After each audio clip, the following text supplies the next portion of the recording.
చదువుతున్నది Shaheen. Latest updates కోసం ఎల్లప్పుడూ చూస్తూనే ఉండండి 37 న్యూస్. దేశంలోని దాదాపు ప్రతి మూలలో ఇంటర్నెట్ సదుపాయం ఉంది. ఇప్పుడు అనేక బహిరంగ ప్రదేశాల్లో వైఫై ద్వారా ఇంటర్నెట్ అందించబడుతుంది. భారతీయ రైల్వే కూడా 6,000కు పైగా రైల్వే స్టేషన్లో రైల్వే ప్రయాణికులకు ఉచిత ఇంటర్నెట్ను అందిస్తుంది.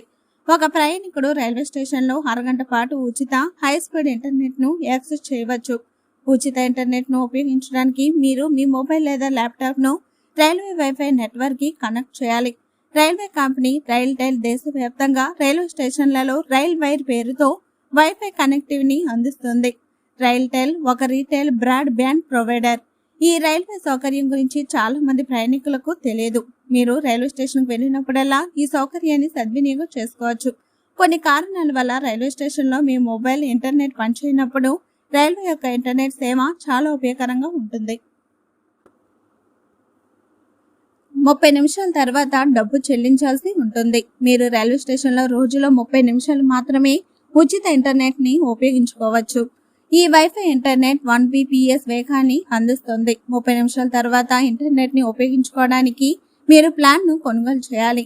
రైల్వే యొక్క ఇంటర్నెట్ ప్యాక్లు ₹10 నుండి ప్రారంభమవుతాయి. ₹10కు మీరు 34 Mbps వేగంతో 5 GB ఇంటర్నెట్ డేటాను పొందుతారు. ఇది ఒక రోజు వరకు చెల్లుతుంది. ₹75కు 30 రోజుల పాటు 16 GB డేటా లభిస్తుంది. 34 Mbps వేగం కూడా ఇందులో లభిస్తుంది. మీరు railway.com.in ప్లాన్ గురించి సమాచారాన్ని పొందవచ్చు.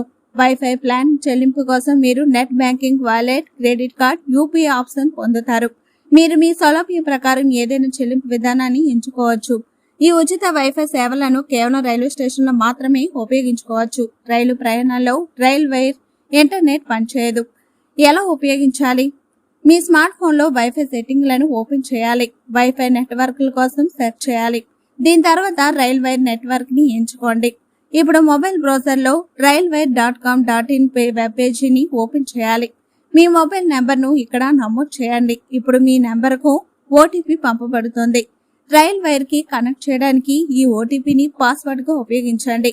OTPని నమోదు చేసిన తర్వాత ఇంటర్నెట్ కనెక్ట్ చేయబడుతుంది.